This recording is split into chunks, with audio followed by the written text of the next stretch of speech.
The 4 sons of Mosiah left Zarahemla to teach the Lamanites the gospel. They each went to a different city. Ammon went to the land of Ishmael. As he entered the city, the Lamanites tied him up and took him to their king, Lamoni. Ammon told King Lamoni that he wanted to live among the Lamanites. Lamoni was pleased and had his men untie Ammon. Ammon said he would be one of the king's servants. The king sent him to watch his flocks. One day, while Ammon and some other servants were taking the flocks to get water, Lamanite robbers scattered the animals and tried to steal them. The servants who were with Ammon were scared. King Lamoni had killed his other servants who had lost animals to these robbers. Ammon knew this was his chance to use the Lord's power to win the hearts of the Lamanites. Then they would listen to his teachings. Ammon told the servants that if they gathered the scattered animals, the king would not kill them.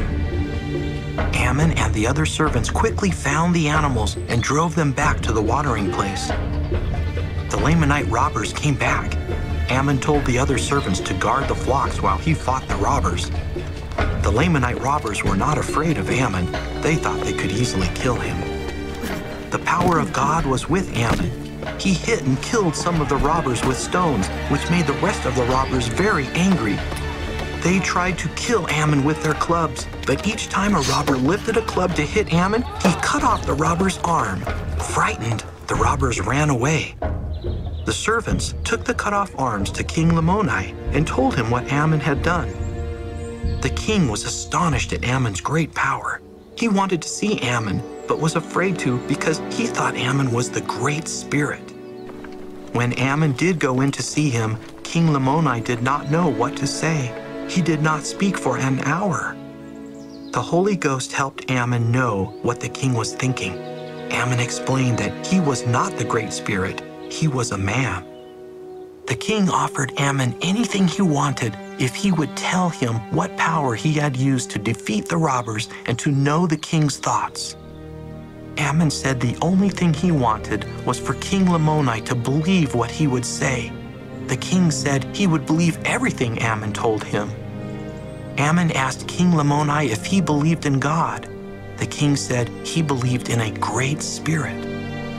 Ammon said that the Great Spirit is God, that he created everything in heaven and on the earth, and that he knows people's thoughts. Ammon said people were created in God's image.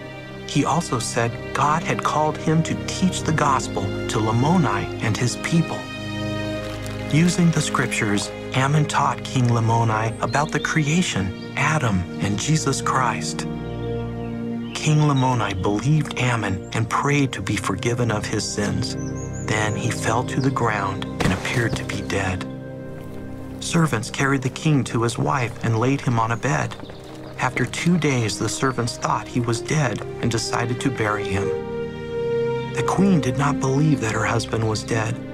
Having heard of Ammon's great power, she asked him to help the king. Ammon knew Lamoni was under the power of God. He told the queen that Lamoni would awaken the next day. She stayed by Lamoni's side all night. The next day, Lamoni got up and said he had seen Jesus Christ. The king and queen were filled with the Holy Ghost. Lamoni taught his people about God and Jesus Christ. Those who believed repented of their sins and were baptized.